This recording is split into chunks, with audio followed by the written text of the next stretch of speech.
conversando com um pastor amigo meu, pastor Porto, em São Paulo. Contei a minha história com a Igreja Batista Central e falou assim, pastor Fabinho, me chama de Fabinho, Fabinho, do jeito que você está me falando, a sua história com essa igreja ainda não acabou. E a gente estava sonhando em ir para os Estados Unidos e Deus veio e interrompeu. E foi um cala-boca, que a gente não teve para onde ir. Tudo o que nós tínhamos de questionamento para o nosso retorno para a Igreja Batista Central de Pimenta Bueno, Deus simplesmente fez calar qualquer dúvida. Procure uma igreja mais próximo da Bíblia e vá. De repente, uma igreja Assembleia de Deus, presbiteriana, batista, wesleyana. Vá a uma igreja que pregue a palavra do Senhor, tenha um culto cristocêntrico e tenha uma experiência gostosa com Jesus aí, de vivência, adorando, exaltando. Procure viver dentro do propósito dele, porque às vezes você está quebrando a cabeça, porque você está querendo viver dentro do teu propósito, daquilo que você planeja. Procure viver dentro do propósito dele, você vê como que tudo muda. O que importa é que a gente continue semeando. E a frutificação vai chegar, vai vir. E aí o crescimento é Deus que dá também. O importante é manter a essência da semente, porque o valor da árvore está na essência da semente. Obrigado pela experiência, me inspira muito, muito obrigado. Me inspirou, me trouxe, eu acho que ampliou aí bastante a minha janela sobre o assunto, sobre esse projeto, sobre esse propósito. Realmente acredito que está me trazendo uma direção aí para o futuro. Nós começamos a ter um projeto para fora do país. Esse projeto para fora do país correspondia a uma experiência nos Estados Unidos. Nós trabalhamos para que isso acontecesse e queríamos entrar legal no país, então nós fomos atrás de uma escola para poder estar estudando lá e nós chegamos a tirar todos os passaportes, todos nós, e fizemos a matrícula nessa escola em contato com uma escola de Orlando, na Flórida, e de repente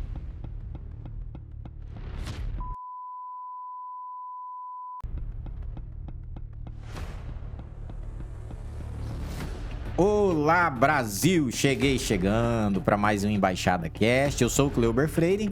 É um prazer receber você aqui. Sejam todos bem-vindos para esse bate-papo. Esse bate-papo, assim como tantos outros, vai ser um bate-papo muito especial.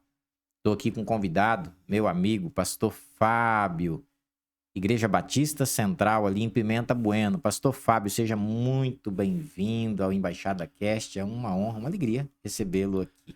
Eu que agradeço, meu irmão Cleuber, estamos aí. Gostei do nome, Embaixada Cast, quer dizer que estamos entre embaixadores. É aquilo que o nosso Papai do Céu nos chamou para sermos, né? Embaixadores do Reino de Deus. Quero te dar o parabéns por esse projeto. Que Deus abençoe essa obra aqui e que de fato seja um canal, né? Um canal de Deus para nossa geração aí, para abençoar esse povo. Amém. Pastor Fábio, é uma alegria poder receber o senhor mais uma vez, né? Dizendo essa alegria mesmo, porque é uma gratidão no meu coração. O senhor chegou aqui há pouco, né? Saiu de Pimenta já, vamos dizer assim, já em cima do horário, quase ainda deu tempo ali de a gente tomar aquele cafezinho, aquele lanchinho, a gente poder bater esse papo aqui maravilhoso. Lanchinho proteinado, né? Lanchinho proteinado. Pastor Fábio Alexandre Camargo. Quem é Fábio Alexandre Camargo como pessoa? Eu falo assim, como persona. Persona. Não sou persona não grata, sou persona grata a Deus, não? Fábio, rapaz, é tão difícil a gente se descrever, né? A gente prefere que os outros façam isso por nós. Mas não dá pra gente escapar dessa perspectiva que temos de nós mesmos. Eu acho que o Fábio é um garoto do interior de São Paulo, né? Garoto, né? Acho que já foi o tempo de garoto, né? Passou os 40, né? Mas Fábio, rapaz lá do interior de São Paulo, uma casa com 5 irmãos, cidadezinha pequena. Sempre que eu falo da minha cidade de Nova Odessa. Cidade muito boa, muito gostosa para morar. E ali eu passei toda a minha infância. E eu acho que não tem como a gente tirar sempre o que faz de nós quem somos, né? Então, eu acho que eu sou um aprendiz. Onde eu vou, tô aprendendo alguma coisa, né? Estamos aí. Pastor Fábio, de São Paulo, paulista, Outro dia eu tava falando com o pastor Genilton, ele fala assim, eu sou de São Paulo, interior de São Paulo, mas eu me considero ser sul-mato-grossense, porque eu vim e meu estado do coração é Mato Grosso do Sul. O pastor é de São Paulo, mas veio para nossa região, ainda pequeno, garoto. Como é que foi a saída de São Paulo para nossa região? Rapaz, o paulista do interior, minha leitura é essa. A jovem lá dos anos 80, 90, nós somos muito simples, vamos dizer assim. Então eu não tinha muita perspectiva de ir para muito lugar, não. E essa história de ir para longe foi Deus que começou, né? Então eu nasci, cresci na minha cidade, mudamos muito dentro da cidade, moramos em vários bairros. E até os 17 anos estava lá na minha cidade, foi o período que eu tive encontro com Cristo. A partir disso eu passei a conhecer outros lugares em decorrência dessa experiência com o Senhor, né? Desde quando conheci Jesus, eu tive uma convicção. Vou viver o resto da minha vida servindo Ele. Foi uma experiência muito profunda, muito radical, vamos dizer assim, traumática no bom sentido da palavra. E a partir daquele momento eu entendi uma coisa, não tem como mais eu viver se não for para servir esse Jesus que me ama dessa forma tão extravagante. E eu vim parar em Rondônia em decorrência disso, porque com 17 anos eu tive essa experiência com o Senhor. Como eu disse, foi uma experiência traumática. Eu gosto de dar um testemunho porque na minha experiência com Jesus ali na cidade, eu conheci o Senhor numa comunidade, não foi no contexto batista, não. Era um grupo de jovens batistas, meus pastores eram um grupo de jovens batistas, estavam buscando aí servir melhor ao Senhor, eles se agruparam em um determinado lugar e a partir de um trabalho que começou em casa, eles começaram a comunidade evangélica de Nova Odessa. E nessa época, tinha pouquíssimo tempo que eles estavam se reunindo, foi quando eu cheguei. A leitura, hoje eu olho para trás e a gente vai para um lado, vai para o outro e a gente tem experiência com a igreja, com esse ambiente da casa do Senhor. E eu vejo que aquele tempo foi a gente estava vivendo uma brisa de um avivamento. Uma brisa de um avivamento. Eu lembro que eu estava no mundão, né? E a gente já não precisa nem explicar o que é mundão, né? Aquele mundão da bagaceira mesmo, da coisa esquisita. E eu vim para o Senhor e o meu irmão já estava nessa comunidade. Meu irmão e duas primas minhas. E eu pedi licença para minha esposa aqui, mas eu me apaixonei por uma das meninas da igreja. E eu conto sempre essa história porque foi a forma que eu tive essa experiência com o Senhor e a sua igreja. E eu fui participar das reuniões. Me lembro de um culto, foi o único primeiro culto em que a minha motivação foi essa. E depois dessa minha primeira experiência ali, eu nunca mais fui embora. Eu tive fazendo algumas visitas, digamos assim, às reuniões da igreja e tudo mais, mas esse foi o dia que o Senhor me pegou. Porque a partir do segundo encontro, terceiro e quarto, o Senhor já estava me impactando profundamente. E era tão forte as reuniões lá, Cleuber, que a gente não começava as reuniões e os irmãos ali, no momento de louvor, era um salãozinho de uma antiga tecelagem da cidade. E naquele lugar, aquele grupo de pessoas olhando para um retroprojetor. Na época era o retroprojetor. Famoso. Tinha lá a irmãzinha lá que trocava, né, os slides, né? Tem outro nome, acho que não era nem slide. Tinha um nome diferente, não tinha? Rapaz, quem vai saber bem disso é o Maicon, hein? Usou muito aquelas folhas, escrevendo com a canetinha. Então, naquela simplicidade, rapaz, e Deus falava com a gente, era pôr o pé ali, Deus falando. E nos louvores, a gente se agarrava ao outro assim, para chorar. Então, quando eu lembro dessa experiência, dessas primeiras experiências, eu sinto que Deus estava derramando um avivamento ali, uma brisa, um sopro.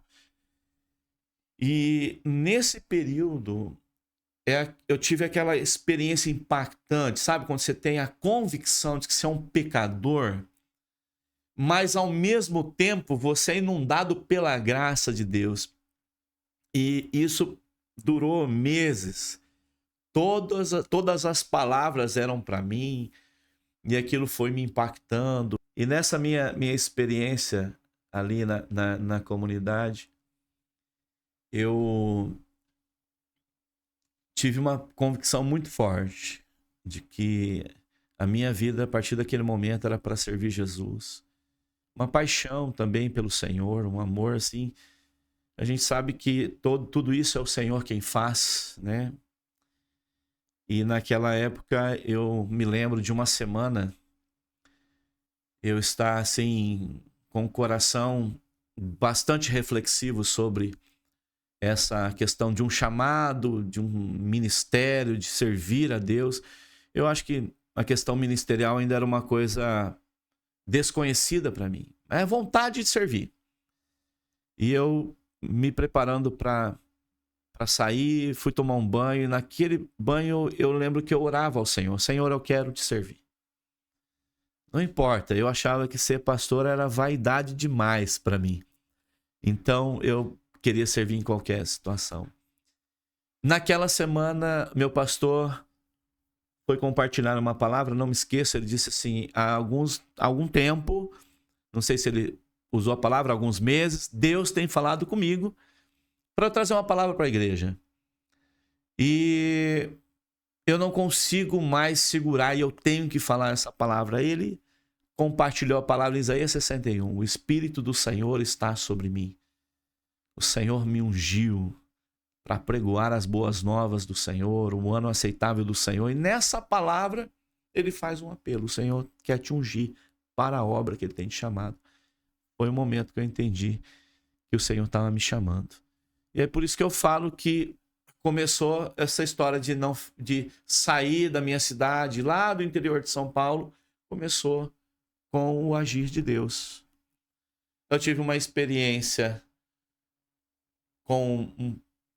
atendendo um trabalho num campo indígena. Isso posterior.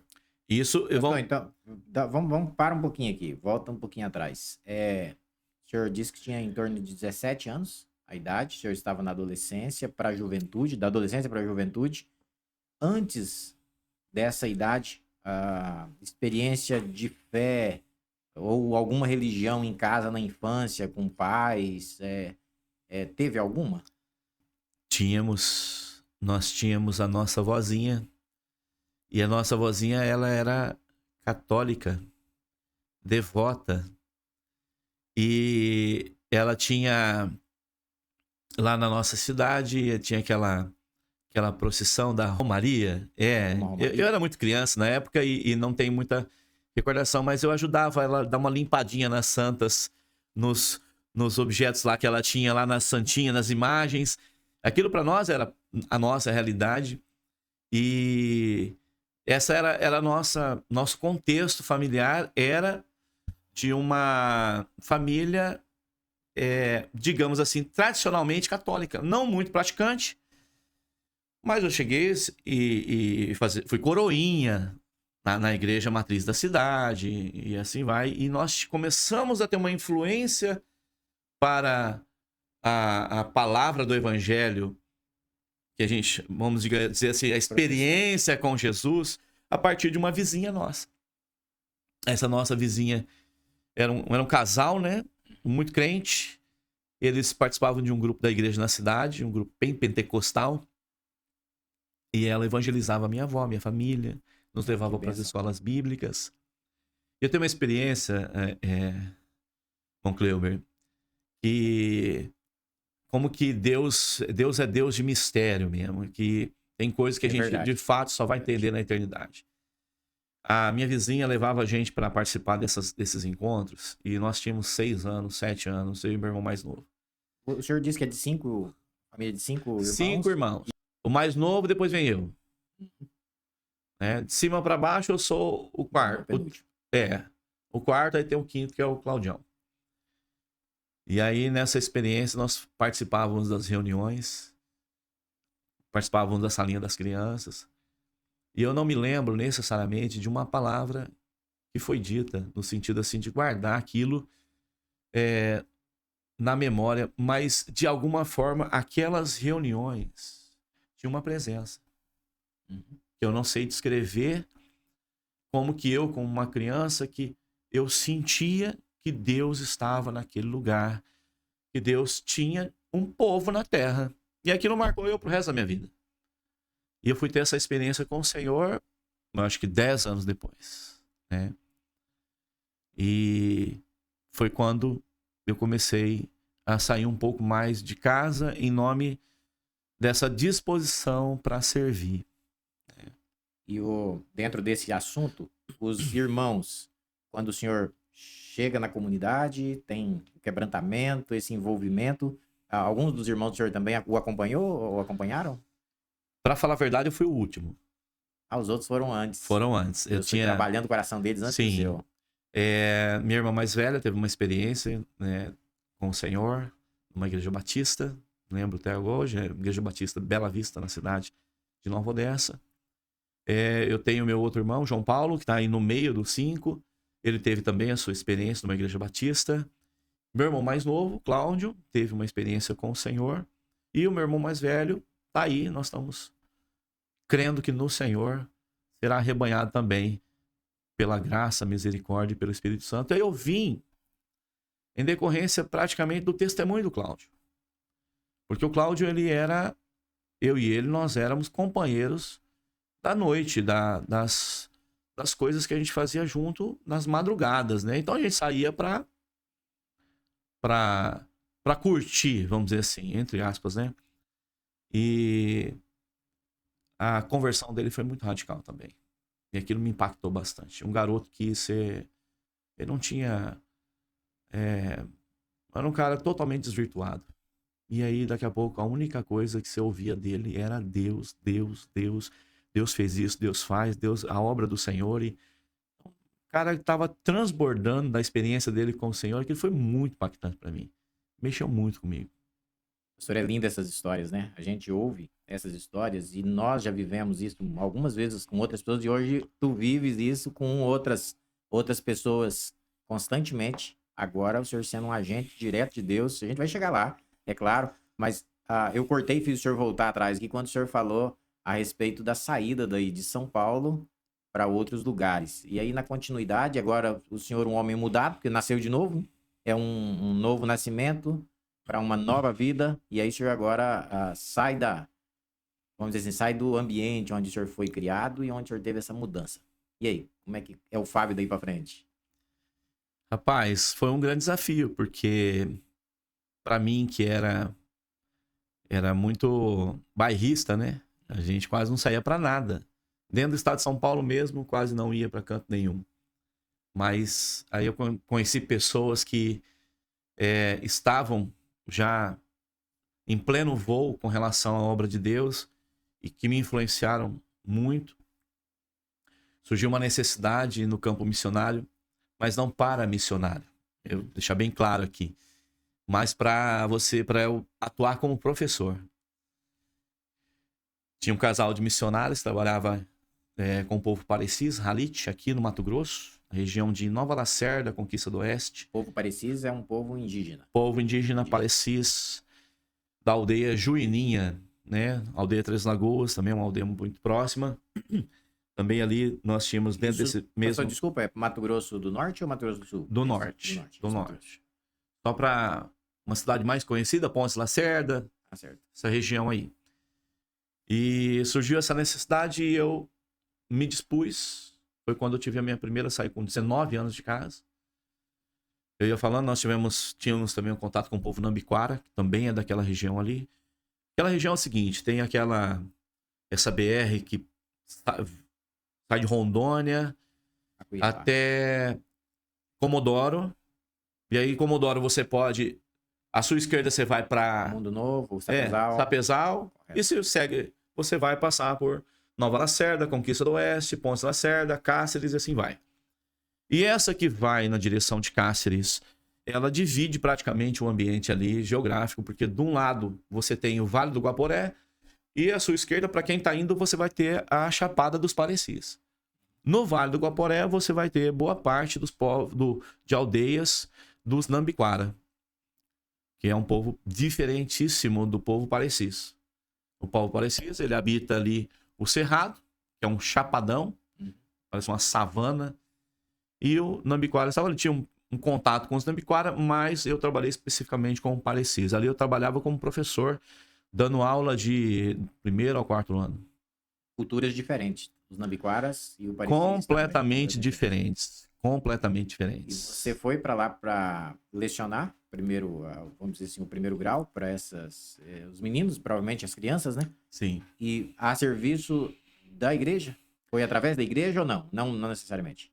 Ali naquela região tem um trabalho missionário de mais de meio século, que é a Missão Cristã Brasileira.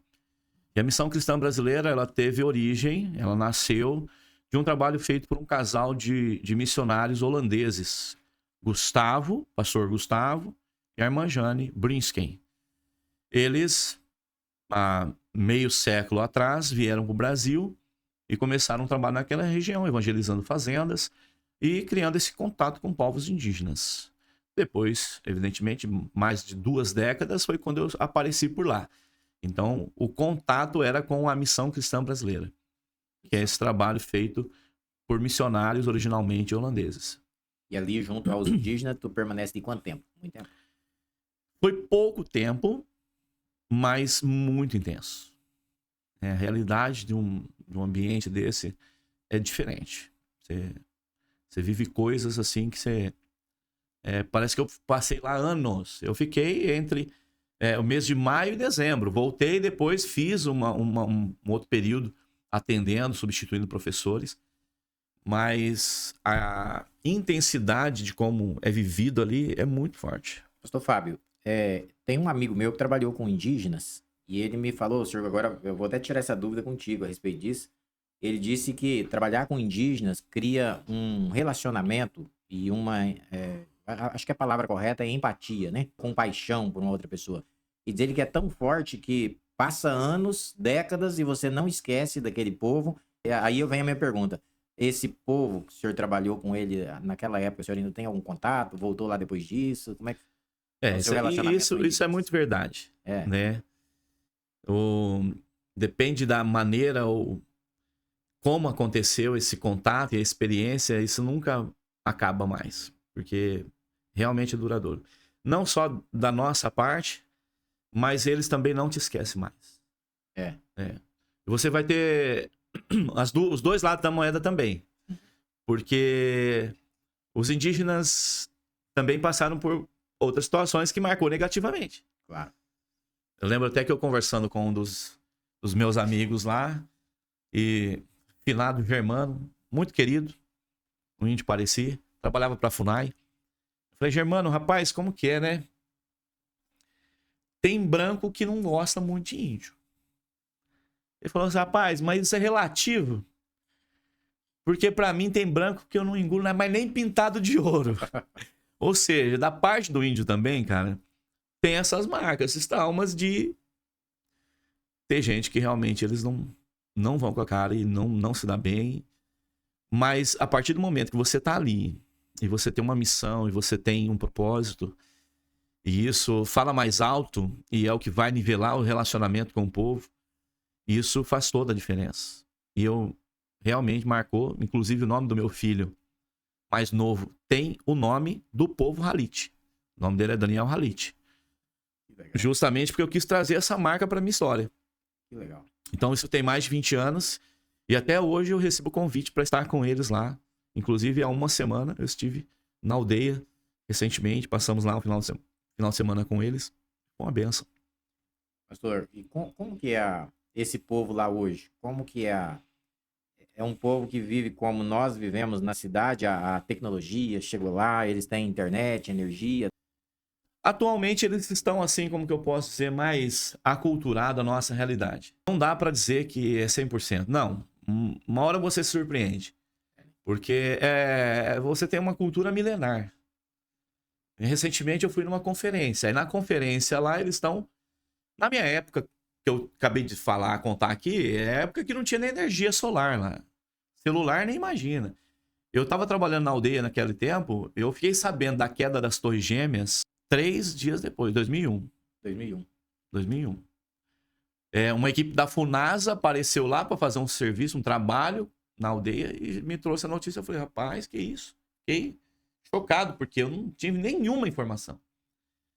Agora, hoje eles têm energia elétrica, têm Wi-Fi, têm internet, têm o contato. E assim, o acesso à aldeia hoje é mais fácil. E certamente eles pegaram muita coisa nossa porque é natural, é normal. Essa troca como que eu posso dizer? Essa troca de experiência. Mas eu tive uma experiência, por exemplo, recentemente eu fui numa das conferências, participamos lá com eles. Eles preparam a refeição como a refeição de um restaurante. Arroz, feijão, uma carne, um frango, uma carne de boi e tal, etc. E participamos o tempo todo lá. Mas numa dessas... que eu tenho contato com eles, eu fui numa das casas. Aí na panela da casa tinha lá uma siriema ensopada. Ou seja, eles ainda preservam algumas coisas da cultura, principalmente a questão da alimentação. Então a carninha de caça lá não escapa, não. Pastor Fábio, a história que o senhor vai contando da vida do senhor, desde quando o senhor se converte, o senhor já começa a se envolver, mesmo nesse período de escola tal, sempre na obra. Dali pra cá, eu tô querendo chegar em Rondônia. Sim. Porque por enquanto o senhor saiu de São Paulo, o senhor tá no Mato Grosso, Aldeia Aparecida e os... Nambiquara. Nambiquara. É um nome que não é fácil de gravar mesmo, não, né? Não. Nambiquara. Eles têm uma questão curiosa. Nambiquara é uma língua isolada. Você não tem tronco linguístico nenhuma família linguística da língua nambiquara. É uma das línguas mais difíceis de tradução. Uma língua tonal. É um povo que ainda preserva muito da cultura dele dentro da selva. Esse idioma eles usam no dia a dia lá? Sim, sim. E são coisas bem interessantes com relação a eles. Tem uma riqueza cultural muito, muito grande. Já existe... o senhor deu aula lá um tempo, mas língua portuguesa, é claro. Isso. Português, porque eles falam bem e cultivam também a nossa língua, né? Mas já tem... essa pergunta eu até gostaria de fazer um pouco depois, mas já fazer porque eu fiquei curioso. É um amigo dizendo que eles estão tentando traduzir uma Bíblia para a língua de uns indígenas, né? Tem já material, por exemplo, Bíblia na língua, no idioma deles, traduzido lá dentro, na aldeia? Graças a Deus, sim. Sim, tem. Eu até ia fazer uma sequência aqui da minha experiência, porque depois da aldeia eu voltei para minha região, passei um período lá, e fiz um curso em Brasília. No curso que eu fiz em Brasília, na Missão Além, que é a Missão Linguística Evangélica Missionária. A Missão Além, eu vou colocar dessa forma, pode ser que alguém pense diferente, mas ela é filha dessas grandes missões, dessas grandes instituições linguísticas, que é a CIL e a Wycliffe. Uhum. Então você vai ter aí, por trás da Missão Além, talvez foi quem concebeu esse projeto no Brasil, a CIL, que é a Sociedade Internacional de Linguística. E essas instituições, eles enviaram muita gente boa para o Brasil. Inclusive, na minha época que eu fiz o curso ali em Brasília, eu tive aula com o maior tupinólogo do mundo, Dr. Carlos Harrison. Um americano dominava o português, porque é um cara linguista, dominava o português, e o tupi-guarani. Então, você falar qualquer palavra para ele em tupi, e ele é um dos missionários que fez o trabalho de tradução da Bíblia. Ele traduziu o Velho Testamento todo e o Novo Testamento todo para o povo Guajajara, que é um povo que fica ali na região do Pará e Tocantins, acho que é aquela região ali. E nós vamos ter aí vários outros trabalhos feitos com a tradução. Então, por exemplo, nós vamos ter ali, na nossa região ali, com os Nambiquara, nós tivemos um casal de missionários chamado Mena e Bárbara, que passaram décadas trabalhando com o povo Nambiquara, e eles fizeram a tradução do Novo Testamento na língua Nambiquara. E na língua Parecis, eu não sei se eles têm a Bíblia toda, mas ele tem um bom material de tradução para a língua deles, feito pelo casal de missionários. Eles eram, não sei se é canadenses ou são acho que é canadenses. São canadenses. Orlando e Felícia Rowan. fizeram trabalho de tradução para o povo parecis. Acho louvável essa iniciativa. Ao invés de tirar a cultura daquele povo, levar até eles, na cultura deles, no idioma deles, a palavra de Deus, né? Aquilo que nós cremos. E vai se cumprindo aquilo que a Bíblia fala. Todo mundo vai conhecer. Vai confessar. Vai chegar no idioma próprio. E é Deus que faz essas coisas, né? Deus vai levando. Usando pessoas como o senhor e tantos outros como instrumento para levar a palavra nesses lugares, né? Pastor Fábio, deu uma saidinha assim, foi lá na frente, voltou, porque o senhor disse que sai de São Paulo, vem para ali para trabalhar com esse povo ali, Parecis, e aí volta para São Paulo novamente. Rondônia vai aparecer onde aí, pastor? Que o senhor tá vamos lá, vamos correr então no tempo. Vamos. São Paulo, Brasília. De Brasília eu fui pro Tocantins. E no Tocantins eu fui auxiliar um pastor ao cuidado com os jovens deles. E eu fiquei ali em Tocantins 4 anos, na cidade de Araguacema, um bom período. Depois eu estive na cidade de Bom Jesus. Isso no meu envolvimento com o serviço da obra. E quando foi no ano de 2007, aconteceu minha experiência. Eu era solteiro, já estava há 10 anos solteiro, já estava indo para os meus 28 anos de idade. Então eu estava assim, esperando em Deus uma provisão do céu, uma esposa. E aí Deus me permitiu, Havia outra pessoa do outro lado orando também? Isso aí é os mistérios de Deus. Aí lembra do Orkut, né? O Orkut, aquela plataforma. Muita gente gostava, todo mundo tava ali. E aí eu reencontrei a Denise, que é minha atual esposa, e ela tava morando aqui em Rondônia. Você não conhecia Rondônia? Não conhecia em Rondônia. Encontrou na rede social da época. Era rede social, né? Era rede social, eu a conhecia de São Paulo. E ela já estava aqui na região, morando em Pimenta Bueno, há 10 anos praticamente, que ela veio no ano 2000. E aí nós começamos a conversar. Era a época que eu estava encerrando um trabalho em Araguacema, indo para cidade de Bom Jesus e Pedro Afonso. Pedro Afonso, nós estávamos com uma visão de plantar uma igreja ali. A Igreja Batista Filadélfia de Brasília tem uma visão de plantar 100 igrejas no Nordeste, Norte e Nordeste. E uma delas era ali na cidade de Pedro Afonso. E eu estava vinculado, ligado a eles. E foi quando eu recebi o convite de começar o trabalho ali. E foi assim, provisão de Deus, porque eu estava solteiro e Deus criou e permitiu essa situação. Eu me casei com a Denise, que era professora aqui em Pimenta Bueno. E ela foi para lá comigo e passamos um ano. Foi meu último ano no Tocantins. E nesse ano no Tocantins, a Denise e eu começamos um trabalho na garagem da nossa casa, trabalhando com crianças, evangelizando crianças. Nós temos até hoje fotos daquele tempo. Coisa muito simples, muito simples. Recebíamos depois as pessoas em casa e evangelizávamos as pessoas mandando vasilhas com um bolo e um papelzinho com uma dedicação. E isso foi criando vínculo, criando amizade. E aí nasceu ali um projeto, as pessoas começaram a participar de uma célula no pequeno grupo na minha casa. E desse pequeno grupo nós tivemos ali frutos. Algumas crianças que foram lá no primeiro evangelismo permaneceram. E nós ganhamos os pais. E depois de um ano lá, nós entregamos o trabalho e viemos para Rondônia.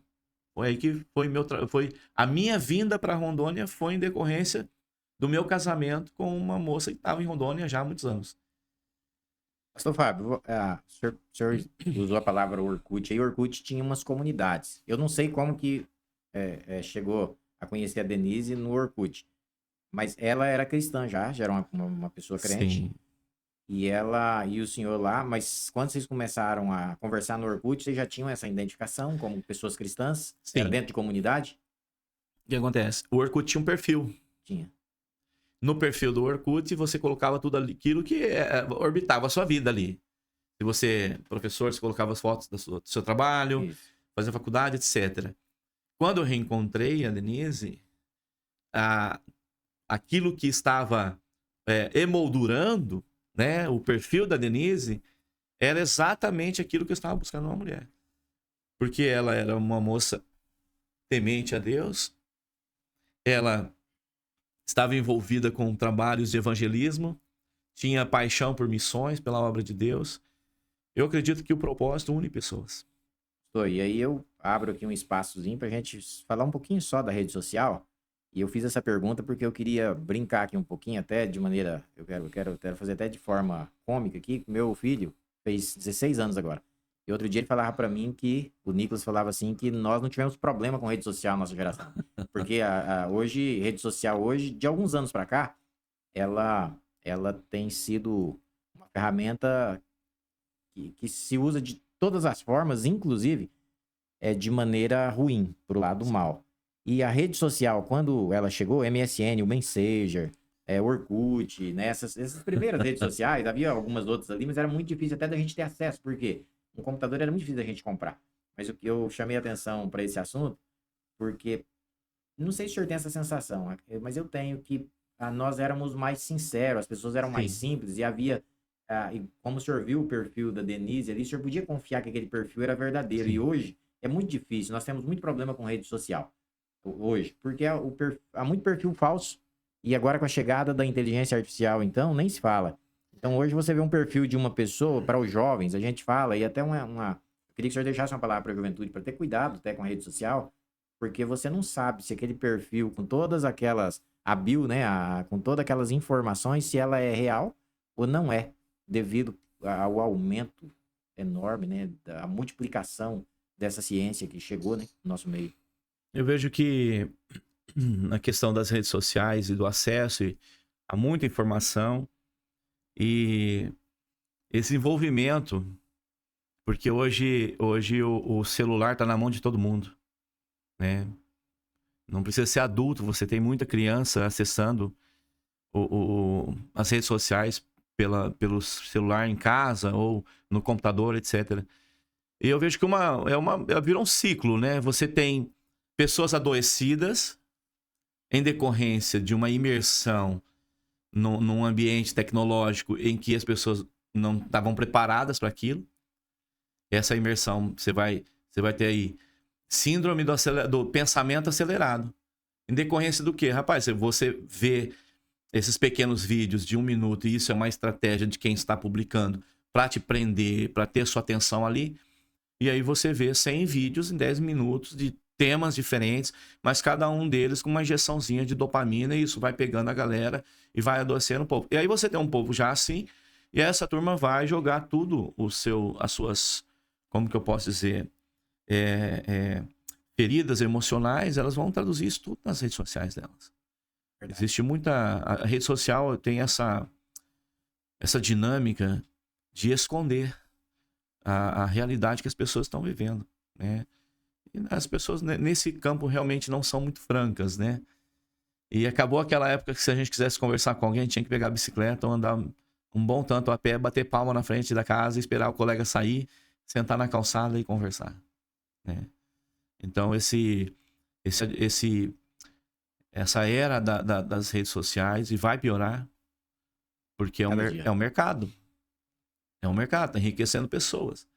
E está enriquecendo não somente os seus criadores, os que estão por trás, que manipulam o jogo, mas também aqueles que estão no jogo, né?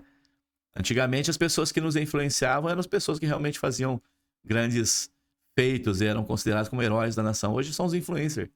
Verdade. É gente jogando conversa fora na internet, muitas vezes coisas fúteis, mas você tem público para isso. Porque vamos dizer assim, o valor do pensamento foi deteriorado. As pessoas não se preocupam mais com aquilo que está entrando na cabeça delas. É um tempo totalmente diferente. Eu me lembro do telefone. Logo que chegou o aparelho de telefone, aquele que você discava, você puxava o dedo e ele voltava. E aí você, por exemplo, a minha juventude, queria ligar para uma garota, né? Você queria marcar um encontro para namorar, mas quem que vai atender o telefone do outro lado? Quando você ligava, às vezes era o pai ou a mãe, e aí, o que que você quer? Com quem que você quer falar? Era totalmente diferente. Hoje todo mundo tem acesso a essa E hoje, tecnologia, né? hoje os jovens de hoje em dia, não geral, né? Mas às vezes não tem nem noção e maturidade emocional para fazer esse tipo de coisa. Isso aí gera muita ansiedade. Você construir um relacionamento com base no seu empenho, né?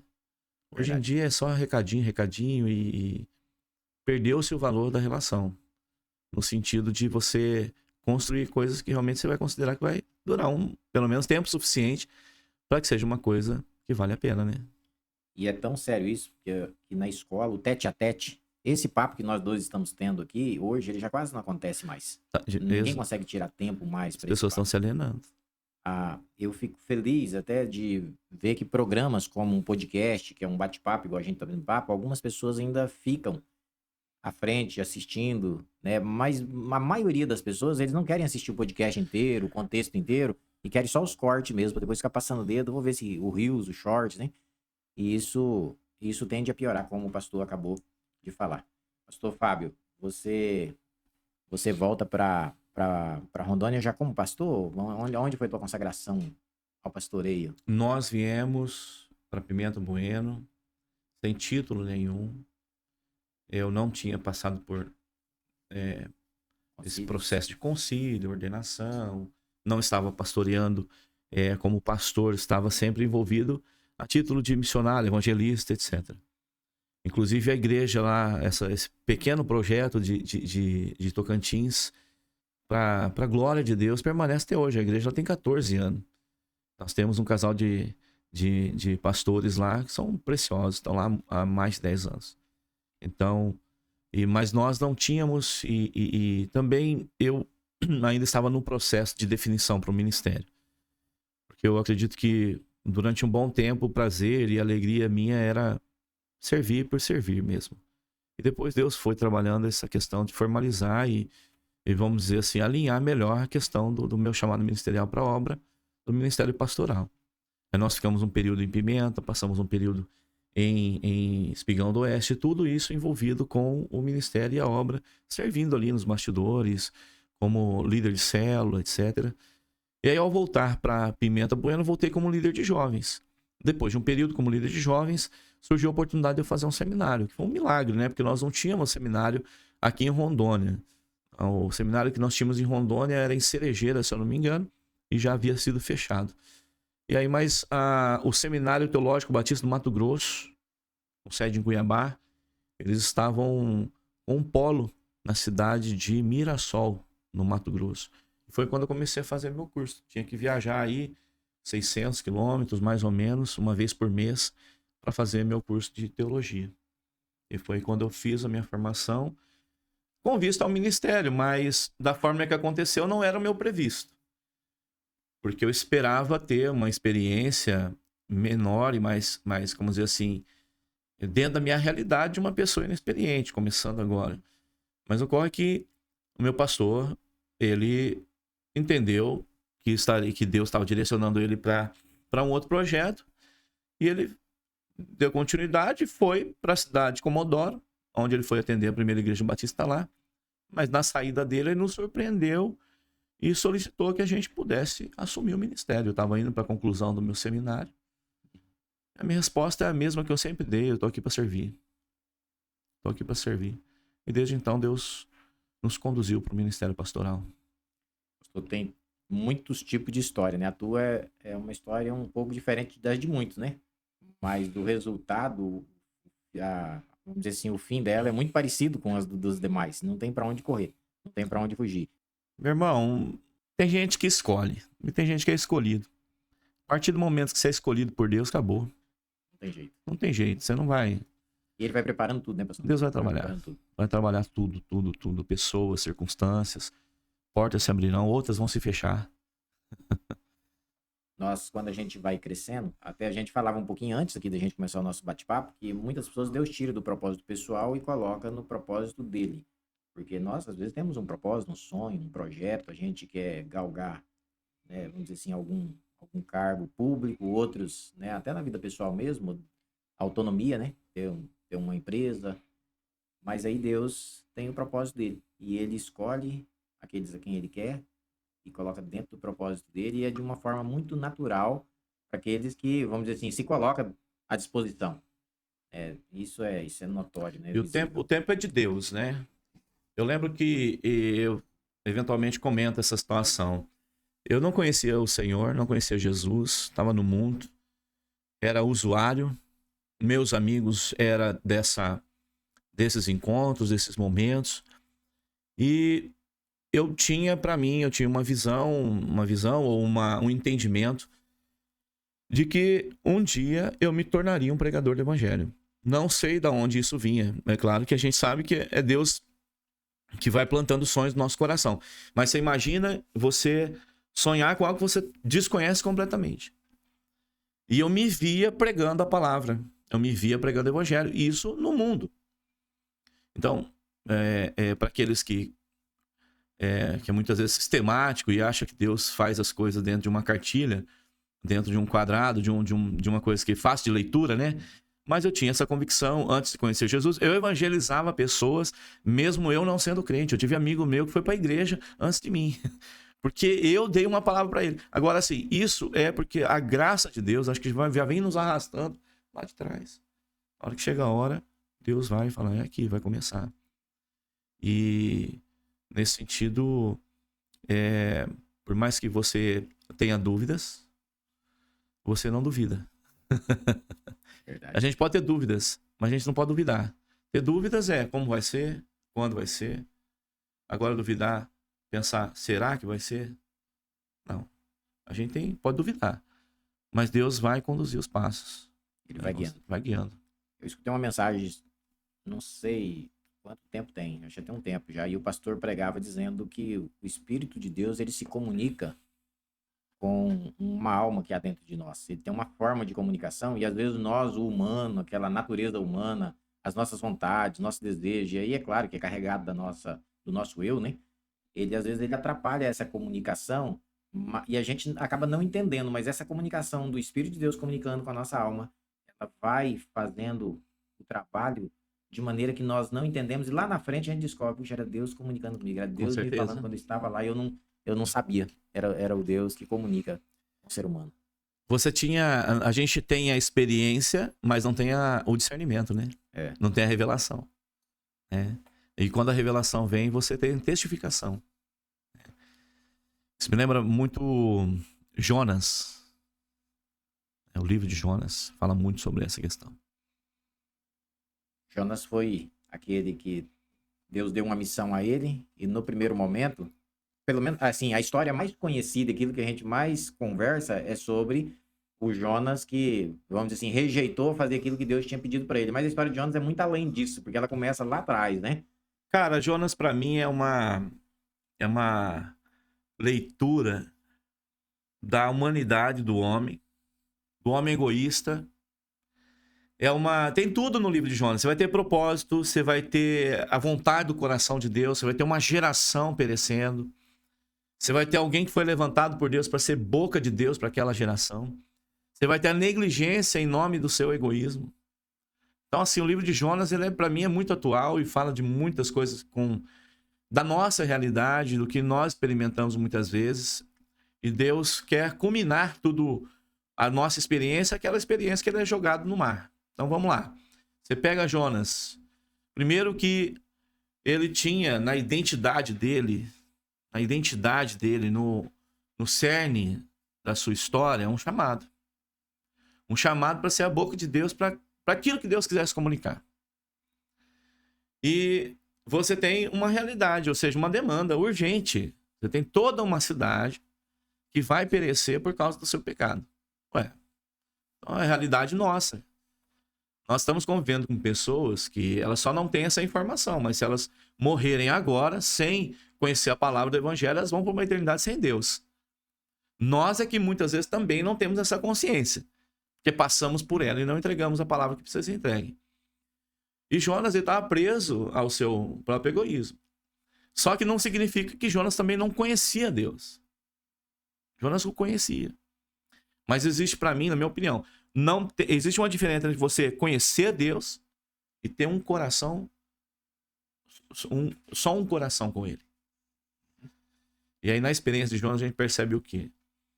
Que você pode estar no mesmo mar que te leva para a direção de Nínive, que é propósito de Deus, projeto de Deus para tua vida, e ali você vai estar no centro da vontade dele, mas o mesmo mar que leva para Tarsis. O que vai fazer a diferença é a escolha.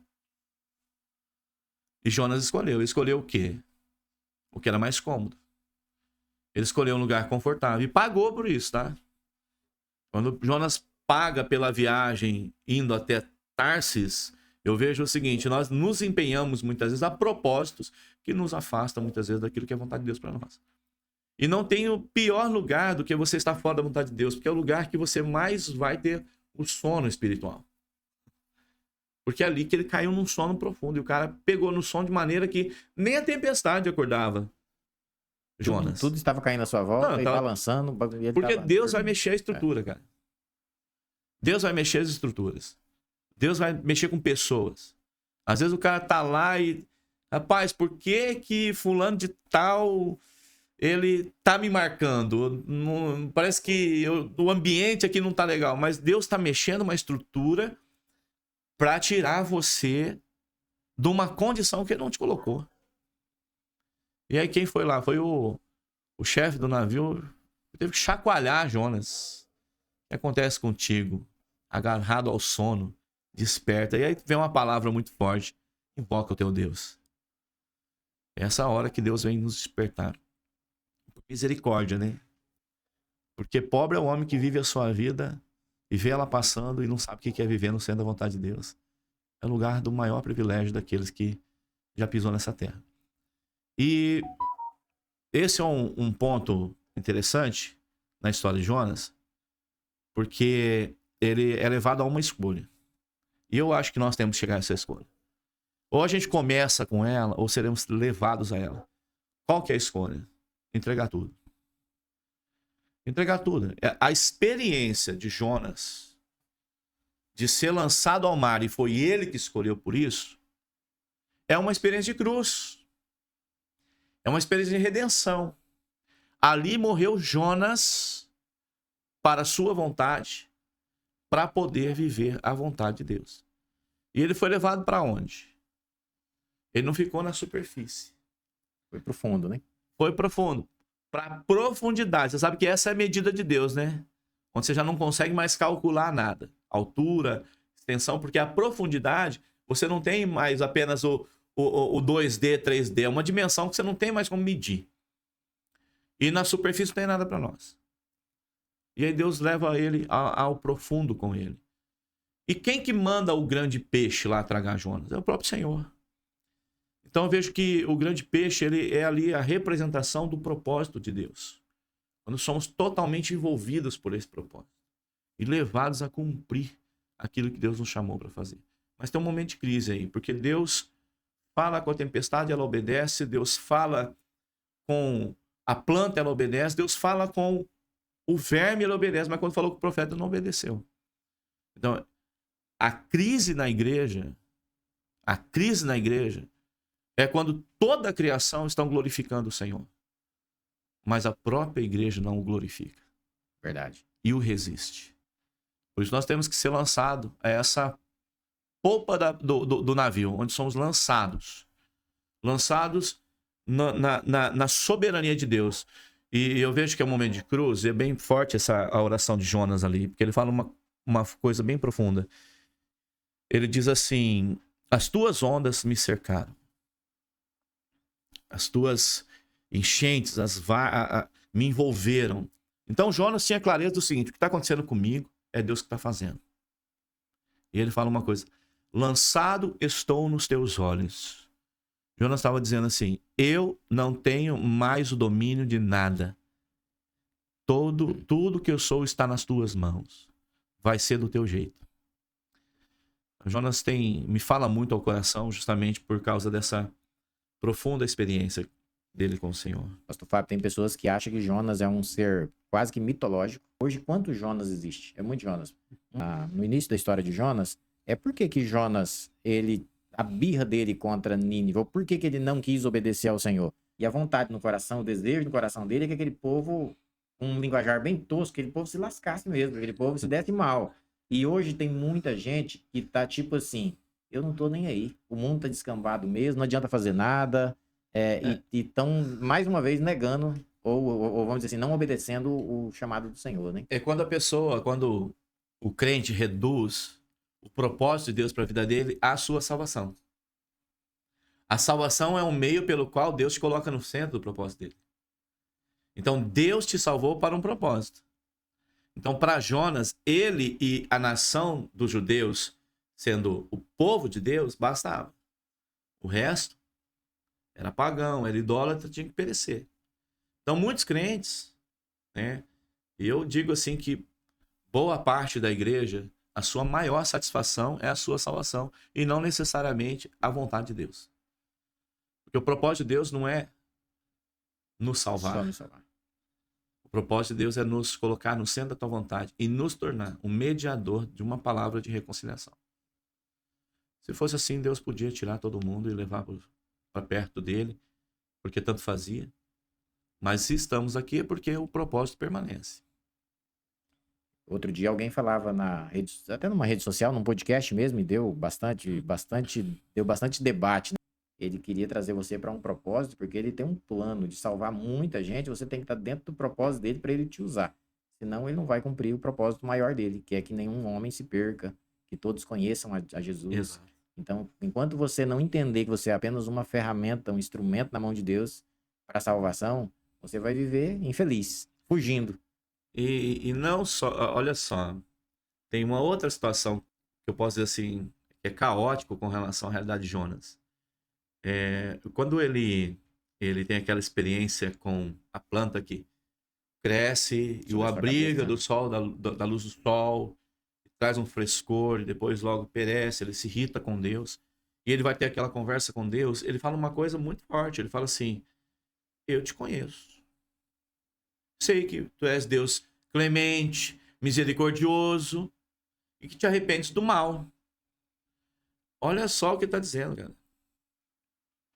Eu conheço. Eu conheço. Eu te conheço. Só que, será que de fato ele conhecia? Só intelectualmente, né? Então ele sabia quem era Deus. Ele entendia algumas coisas sobre Deus, mas não o conhecia no sentido de saber quem é. No sentido de que, para Deus, a vida daquelas pessoas valia mais do que o mundo inteiro. Pastor, pode fazer um paralelo aí da fala de Jó e de Jonas? Porque Jó, lá na frente, ele vai usar a seguinte expressão: antes eu te conhecia também, mas de ouvir falar. Agora eu te conheço de andar contigo. Exatamente. E o que é andar com Deus? É se envolver com o que ele está fazendo. Tem como você falar, eu amo Jesus, eu caminho com ele, não amar como ele amou e não ver como ele via as pessoas?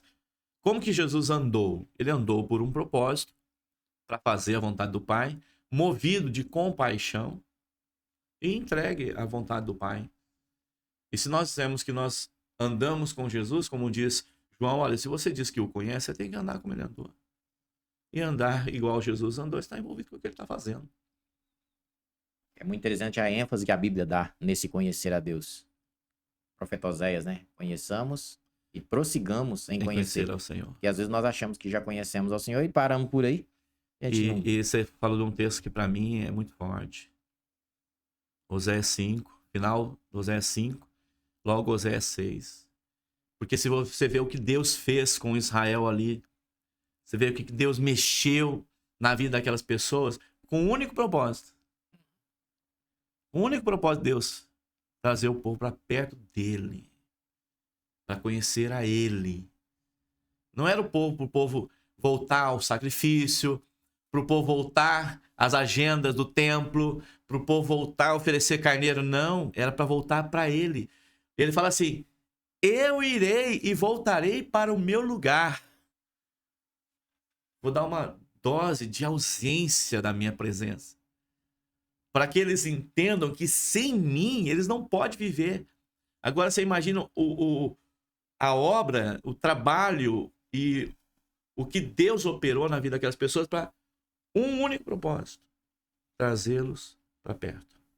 Esses profetas viveram algo tremendo diante do Senhor. E Oséias, o senhor citou o final do capítulo 5, ele vai falar isso só lá no versículo 3 do 6, né? Conheçamos e prossigamos em conhecer ao Senhor. Exatamente, porque daí ele... É todo um enredo, mas quem era Oséias? Olha a vida que Oséias teve. E como eu penso assim, vamos pensar em nós. Será que nós entenderíamos o propósito de Deus para nós e a gente viver como Oséias viveu? Passar o que ele passou? Né? Quem conhecia Oséias na época, vamos dizer assim, o ambiente onde ele vivia, ninguém da humanidade valorizava Oséias, o profeta Oséias. Então são coisas que nós não conseguimos entender e nem explicar. Deus usa os improváveis, né? São os improváveis. Deus usa os improváveis. Eu acho que eles são os preferidos de Deus. Amém. Glória a Deus. Pastor Fábio, ouvindo aí a respeito de Jonas, né, o profeta, às vezes a gente faz essa pergunta: será que nós estamos dentro do propósito do Senhor? Será que nós estamos vivendo aquilo que o Senhor tem realmente para nós e sendo instrumento para ele usar como ele quer usar? E eu não digo que o Senhor precisa de usar a gente. Deus pode usar os anjos, Deus pode usar, mas Deus conta conosco. Ele nos fez a sua imagem e semelhança e ele conta com o ser humano como, eu diria até assim, como amigo mesmo, porque foi assim lá no Éden. Ele criou o homem para aquele relacionamento, o homem vinha falar com ele, e nós aqui afastamos de Deus. É o homem que se afasta de Deus. E essa pergunta, é claro que ela é retórica. O que eu estou fazendo? Será que eu estou dentro desse propósito maior do Senhor? E é bem importante, de repente, essa pergunta, né, pastor? Eu vejo assim, pegando o que você está falando, querido, olha, ser amigo de Deus. Até onde somos e até onde essa amizade vai levar a gente. Porque nós nem sempre entendemos plenamente qual que é a vontade de Deus para nós. A gente, de fato, muitas vezes, na melhor das hipóteses, se coloca à disposição dele. Mas a gente precisa ter essa amizade a ponto de aceitar quando ele vier corrigir a nossa rota ou conduzir a nossa vida.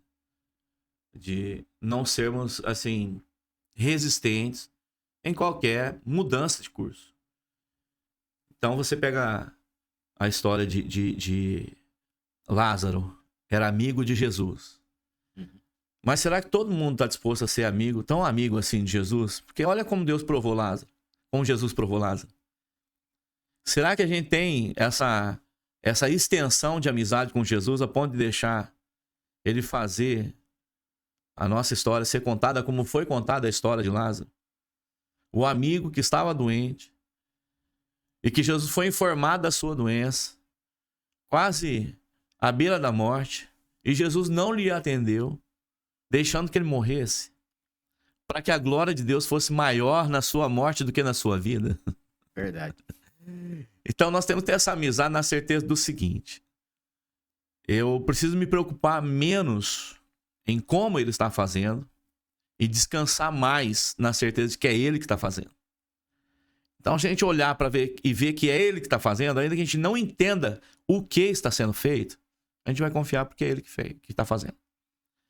E nesse sentido, eu tive uma experiência, você me conhece, de São Francisco. Em São Francisco, nós começamos a ter um projeto para fora do país. Esse projeto para fora do país correspondia a uma experiência nos Estados Unidos. Nós trabalhamos para que isso acontecesse e queríamos entrar legal no país, então nós fomos atrás de uma escola para poder estar estudando lá, e nós chegamos a tirar todos os passaportes, todos nós, e fizemos a matrícula nessa escola, em contato com uma escola de Orlando, na Flórida, e de repente Deus mudou completamente o nosso itinerário. Nós estávamos trabalhando, sonhando, com uma grande expectativa de renovar e recomeçar tudo nos Estados Unidos. E Deus, de repente, ele muda completamente isso. Deus levanta pessoas, me traz um projeto que tinha acontecido comigo no passado, porque eu tive a primeira experiência na Igreja Batista Central, anos atrás, e agora alguém entra em contato e fala assim: pastor, estamos ficando sem pastor. Nós vamos precisar de alguém aqui. Estou parafraseando. Quem sabe não é essa hora do Senhor voltar. E nós ficamos surpresos, eu e minha esposa. como é que vai ser? Né? A gente tentou amenizar e considerar, não, isso aí é porque tal pessoa gosta de nós. Então, essa é a motivação dela, vai passar. Rapaz, Deus usou pessoas na cidade de São Francisco. E Deus já tinha dito coisas para nós que a gente não estava conseguindo ver que seria exatamente agora. Nós tivemos uma experiência, por exemplo, eu estava morando em Cacoal, trabalhando com uma célula, nós temos um casal de amigos muito queridos, e esses irmãos estiveram conosco na Igreja Batista Central, a qual eu havia pastoreado. E no dia que ele esteve na igreja, ele me procurou depois, falou assim, pastor, eu vi o senhor entrando naquela igreja de mão dada com a tua esposa, o senhor ainda vai voltar para aquele ministério, algo assim. Falei, meu Deus. Só que eu quietei o coração, porque eu já havia entregado o ministério, não queria ficar colocando coisas na cabeça, falei assim, se for para acontecer, vai ser no tempo de Deus. Em outra ocasião, conversando com um pastor amigo meu, pastor Porto, em São Paulo, contei a minha história com a Igreja Batista Central e falou assim, pastor Fabinho, me chama de Fabinho, do jeito que você está me falando, a sua história com essa igreja ainda não acabou. E a gente estava sonhando em ir para os Estados Unidos e Deus veio e interrompeu. E foi um cala-boca, que a gente não teve para onde ir. Tudo o que nós tínhamos de questionamento para o nosso retorno para a Igreja Batista Central de Pimenta Bueno, Deus simplesmente fez calar qualquer dúvida. E nós voltamos para lá. Então hoje nós temos a certeza nós estamos na cidade de Pimenta Bueno, debaixo de uma palavra de Deus para cumprir um propósito pelo qual Deus nos levou ali. Essa é a questão. O senhor já está há quantos anos ali agora? Nós estamos indo para 4 anos ali. 4 anos. 4 anos. Então a gente percebe assim que, ainda que a gente faça planos... A resposta certa dos lábios, Provérbios 16, né? Vem do Senhor. 31. Vem do Senhor. 16. E você é amigo. Eu não vou brigar com meu amigo. Eu não quero confusão com meu amigo. Porque o meu amigo também é o dono da minha história. Pastor, constantemente Deus tira nós do nosso propósito para colocar no propósito dele, né? Com certeza. Eu falava antes do senhor citar esse testemunho maravilhoso, que comumente a gente está se afastando do propósito de Deus, e aí Deus pega a gente, traz de novo e fala, eu quero cuidar de você. É aqui. É o que você falou, né? O amigo. Isso aí me pegou, porque eu tava te ouvindo, e eu pensei no que eu ia te dizer, ia dar esse testemunho, e me lembrei da questão da amizade. Cara, leva teu relacionamento com Deus para esse nível. Nós temos que chegar a esse nível. Nos tornar amigos de Deus. Amigos. Você sabe que o amigo é aquele cara que você discorda, que você discute, que você eventualmente até briga com ele, mas você o ama tanto, você nunca mais quer sair de perto do cara. Acabou se tornando parte da tua vida. Essa é a verdadeira amizade. E é isso que Deus está querendo de nós. E esse amigo, ele não nos abandona, né? Jamais. Esse jamais nos abandona. Pastor, que bom ter batido esse papo com o senhor. Antes de nós, das consideração final, de fazer um encerramento aqui, eu vou fazer um bate-bola bem rapidinho com o senhor aqui. Algumas perguntinhas rápidas, só pra gente criar aqui uma conexão. Até mesmo pra mim saber se o senhor é corintiano, palmeirense, flamenguista, vascaíno. Mas... Sou palmeirense de sangue. Palmeirense. Pastor, eu sou flamenguista. E não vamos nem entrar nesse detalhe, não. Não vamos nem entrar nesse detalhe, não, porque Palmeiras e Flamengo, vou te falar, tá numa disputa boa aqui nesses tempo todo aí, né? Nos últimos anos, né, nossos times. O Palmeiras deu uma renovada, vamos dizer assim. Muito bem, muito bem. Pastor, ali, antes da gente fazer esse bate-bola, o senhor está em Pimenta Bueno, a Igreja Batista Central. Ela está em qual endereço ali? A Igreja Batista Central? A gente está ali na Expedicionário, Avenida dos Expedicionários, 175, bairro Pediá. Tem culto meio de semana? Nós temos domingo? culto na quarta-feira, toda quarta-feira, às 19h30. É uma palavra para edificação, a gente chama de encontro fé. A gente buscou assim um perfil mais para estudo, mas contudo sem perder o propósito de realmente fazer um impacto através da palavra. Nós temos as nossas células, né? Os nossos pequenos grupos na cidade. Um deles está na minha casa também. E a gente tem uma alegria de ter esses pequenos grupos, que é um momento muito gostoso mesmo. Domingo à noite nós estamos reunidos também. Fora as nossas agendas ali, dos encontros de mulheres, de casais, etc. Você que é de Pimenta Bueno, tá convidado, né, pastor? Convidado. Igreja Batista Central. Pimenta Bueno é uma família, né? Nós somos muito família. De repente você não tem costume de ir à igreja, né? E nós não estamos aconselhando você a ir a uma igreja batista, né? Procure uma igreja mais próximo da Bíblia É e isso mesmo. vá. De repente uma igreja Assembleia de Deus, presbiteriana, batista, wesleyana, né? Vá a uma igreja que pregue a palavra do Senhor, que tenha um culto cristocêntrico, e tenha uma experiência gostosa com Jesus aí, de vivência, adorando, exaltando. Aquilo que nós falamos aqui, procure viver dentro do propósito dele, porque às vezes você está quebrando a cabeça, porque você está querendo viver dentro do teu propósito, daquilo que você planeja. Procure viver dentro do propósito dele, você vê como que tudo muda, né? E como que o nosso coração fica gostoso, né? Aquietado na presença dele, né, pastor? Essa Que paz. maravilha. Eu vou fazer aqui uma coisa que eu sempre faço com os meus convidados aqui. Eu vou bate-bola rápido. Pastor Fábio, o que o senhor mais gosta de fazer, pastor, na vida? Rapaz, vai parecer carnalidade, mas eu gosto de comer. Gosto de uma boa comida. Ô, pastor, a jujuba então vai bem, né? Vai bem. Eu acho que é uma das formas que Deus escolheu para cuidar de nós. Comida não é só encher barriga. Comida é bem-estar, é comunhão, é estar junto com os irmãos. Então eu sou da comunhão. Não da comilança, da comunhão. E uma coisa que o senhor não gosta de fazer, pastor? Paz, uma coisa que eu não gosto de fazer, vou ser bem franco para ti, é lidar com pessoas que não querem aprender. Lidar com pessoas que não têm coração ensinável. Isso, né? Né? Pastor, um sonho. Um sonho, meus filhos aos pés do Senhor. Aos pés de Jesus. Sonho maravilhoso esse, né? O que o senhor tem mais medo? De não entregar para Deus aquilo que ele me pede. Alguma coisa que te deixa muito feliz e faz rir? Minha família. Meus filhos, minha esposa. Minha família. Pastor, tem tanta música boa, mas tem uma música predileta, hein? Uma música que me marcou e me marca, e sempre quando eu ouço, é bem, como que eu posso dizer, é um frescor para a memória, é Corpo e Família, né? Recebi um novo coração do Pai. É Maravilhosa. Perfeito. Um personagem bíblico. Davi. Um livro da Bíblia, tem um especial? João. Evangelho de João. Pastor, tem muitos livros, às vezes eu pergunto para um ou outro se tem um livro assim especial, porque todo mundo tem que ler. Um livro que considero assim uma leitura importante, principalmente para quem não tem uma visão muito ampla do que é a igreja, né? No livro de Wolfgang Simon, ele escreveu um livro, Casas que Transformam o Mundo.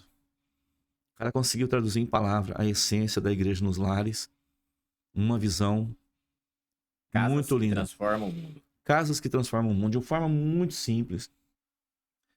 E ele conseguiu, cara, trazer para dentro do livro dele relato da igreja praticamente no mundo inteiro.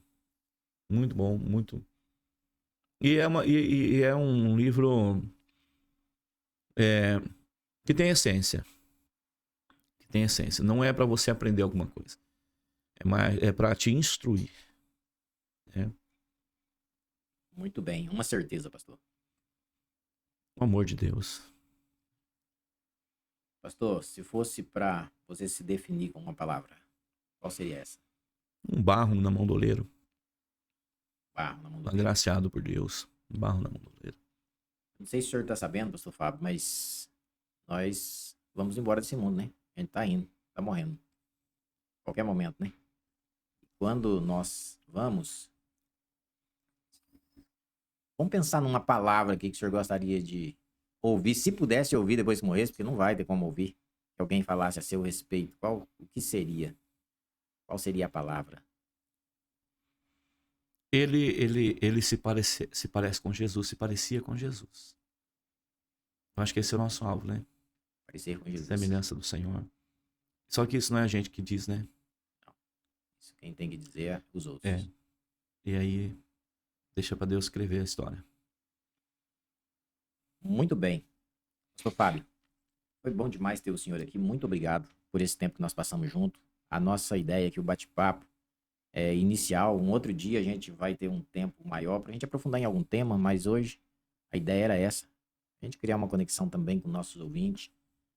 E para mim é uma alegria muito grande. Eu já tive o prazer de conhecê-lo há alguns anos atrás. E a gente já caminhou uns dias, alguns meses juntos, num período muito difícil, uma pandemia, uma pós-pandemia. E agora a gente poder se reencontrar. Eu desejo, no meu coração, é que Deus continue te abençoando ali nesse ministério, né, e fortalecendo vocês ali, a sua casa, sua esposa, seus filhos.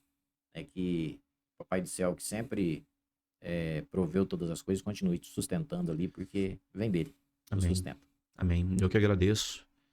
Obrigado pelo teu convite, né? E assim que você me fez o convite, por falta de experiência, eu fiquei meio cuidadoso. Eu falei assim, mas eu vou pagar, né, essa promessa.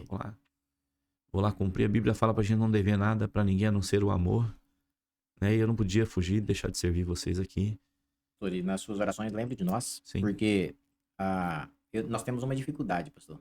A gente tem ideia, a gente sonha, a gente coloca um projeto desse aqui, tem toda uma questão de investimento, um preparo, você precisa de preparar. Tem o cuidado e o carinho muito grande de agradecer vocês, os pastores que têm passado por aqui. O senhor é o 7º podcast.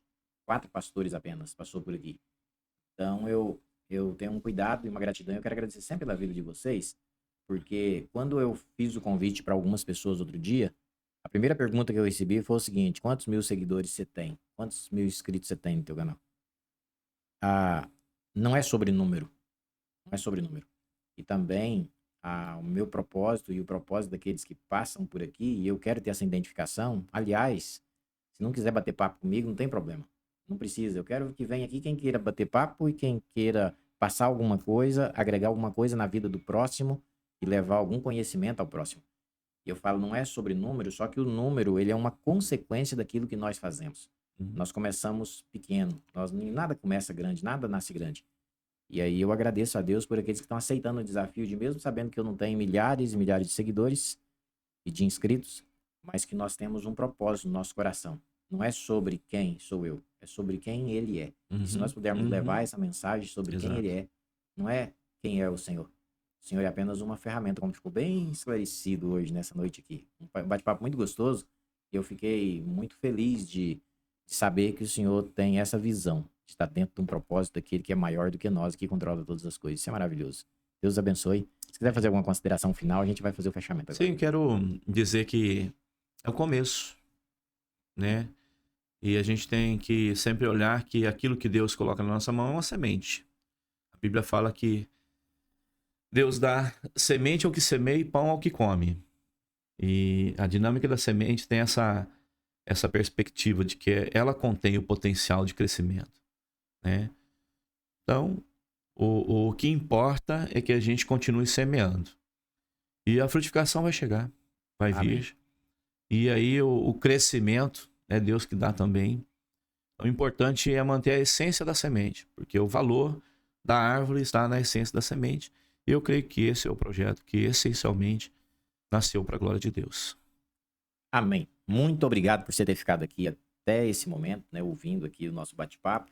Eu tenho certeza que agregou alguma coisa à sua vida. Amém. Deus abençoe. Até o próximo podcast. Fiquem todos na paz. Vamos. Fui.